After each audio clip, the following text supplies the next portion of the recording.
Hi there, this is Alfie Whattam. I'm a tech recruiter in London and the host of the London Tech Talks podcast, where I speak to different tech leaders across London. Today I'm speaking with Tim Clark. Hi there. Hi Tim, and we're going to be speaking about a few different things. So just to get it kicked off and provide some context for the audience. Sure. Yeah. So I've been the CTO for several different companies, including a lot of startups and including a lot of different areas: telco, fintech, retail, and in the deep past, software for defense companies. So quite a range of companies that I've been involved in. I've worked in the UK and also overseas in Southeast Asia, about 50-50 split between the two regions. And small companies and big companies, so quite a range, leading teams of 2 or 3 people up to teams of 40, 50 people. I am currently with a company called Backboard, based in Southwark, loosely at the moment, because the team's very dispersed around London. And we're involved in crowdfunding with Seeders. So a very exciting time for us in the middle of raising funds. So yeah, that's me in a nutshell. Brilliant. All right. And I was checking out Backboard beforehand. It looks really interesting, what you guys are doing. Could you tell us a little bit more about the business and what you do? Yeah, sure. Well, I'm working, as I mentioned, for a company called Backboard. I'm the CTO there. And we're actually building a platform that we hope will change consumer behavior.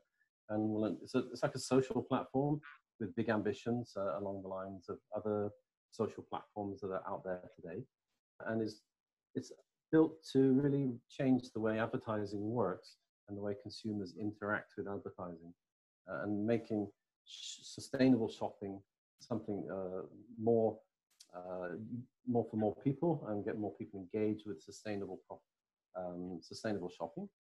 And we've built a mobile app, we've built a platform for that, and we're in the data science area in a big way, analyzing and understanding people's behaviors and the way that they go about their retail business.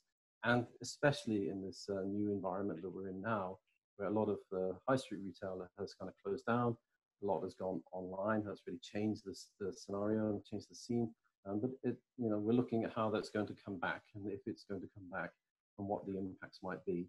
So it's a time of great challenge and great change for anyone involved in the retail industry, including us. We're also in the middle of that change. Yeah, no, absolutely. Yeah. And I suppose, speaking of that change, Tim, we're recording this during lockdown. What's your lockdown experience been like?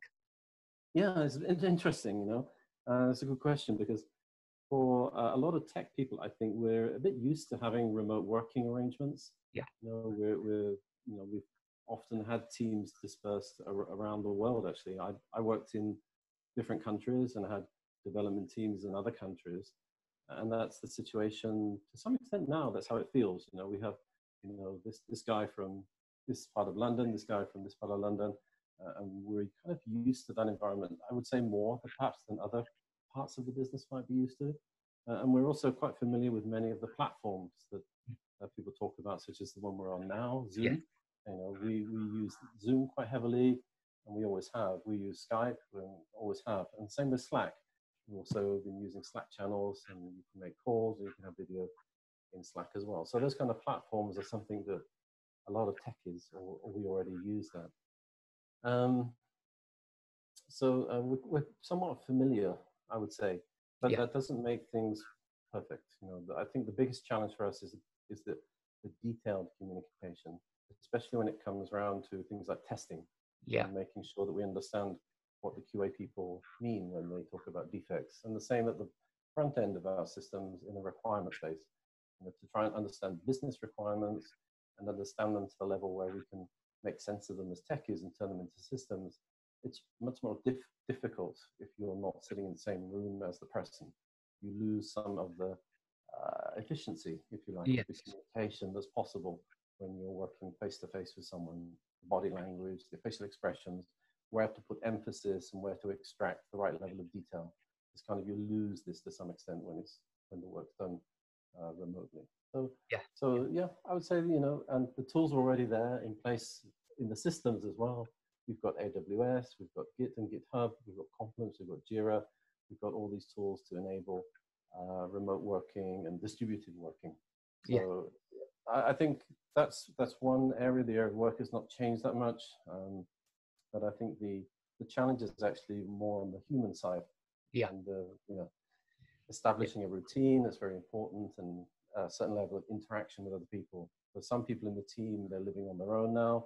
They don't have the same social interaction. So we really have to build in more meetings or more interactions or more way to keep people in touch with what's going on in the business, and for them to have opportunities to share, not necessarily share about the work, but also share about their personal lives and the small interactions you get over coffee that you don't get. So we have meetings and calls specifically and time set aside specifically for discussion on those types of topics. So I think super important. Yeah, no, absolutely. It's one thing that we're doing as well in our team, and we're having no agenda meetings where there's no topic. We're just trying to have a coffee and that kind of thing. Exactly. Brilliant. So a lot of people, Tim, that watch these videos, they're IT graduates, they're quite new to the industry.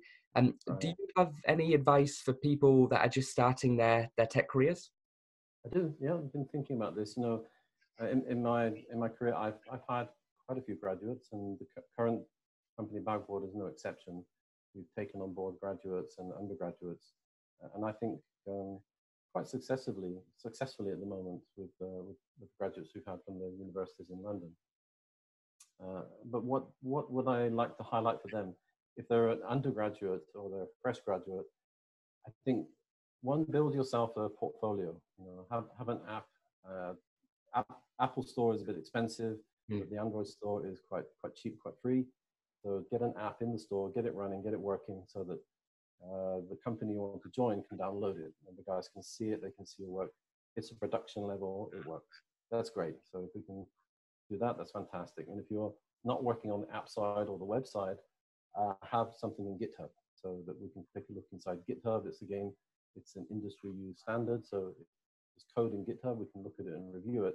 We know that you know what you're doing. You can use the tools that most of the industry already use. Second point is actually having a working app that looks good, or has code that looks good, is clean, works well, is probably more important than the grade that you get, to be honest. Yeah. But, you know, someone with a 2.1 or a 2.2 with a great app, looks good, or great code that's well written, is better than a first-class honors degree. So this is something to think about, is that we're going into work, and there are more important aspects. And this includes number 3, which is the soft skill. Yeah. And I think any graduate coming in, don't just look at the tech side of what you're doing, look at other things, such as any one of the 7 habits, for example. Just go and pick that book up, Stephen Covey. Yeah, great book. 7 habits. Yeah, terrific book. And this is like an industry standard. If you can talk about one of the 7 habits in an interview, this can only be a good thing. Yeah. The fourth thing, continue to learn and accept that, you know, you may have graduated very well, great degree, but all of us in this industry, we know that we don't stop learning when we join. It continues, it goes on and on and on, even until the point that you leave the industry or retire. There's always new stuff. So a willingness to learn is really crucial. And finally, I would say 5th item, show that you're flexible. Show that you may be looking for this job or this role.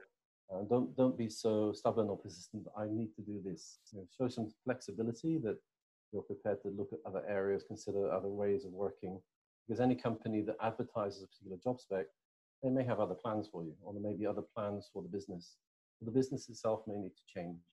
So I think flexibility when you're going into a role, very, very important. Yeah. That's a great great piece of advice, and also a very good book recommendation. That's the 7 Habits of Highly Effective People by Dr. Stephen Covey. It's something that I've recommended to many people, so it's good to hear that you also find it useful. Brilliant. Just to wrap up then, Tim, look, if we had to look into your crystal ball in terms of cutting edge tech, you know, stuff that you're passionate about from a futuristic perspective, is there anything right now that you're interested in and think will have a big impact on the future? Yep. 2 things. One would be the mobile revolution. It's been going for a number of years now, but it's not over. You know, everything is going into the mobile world.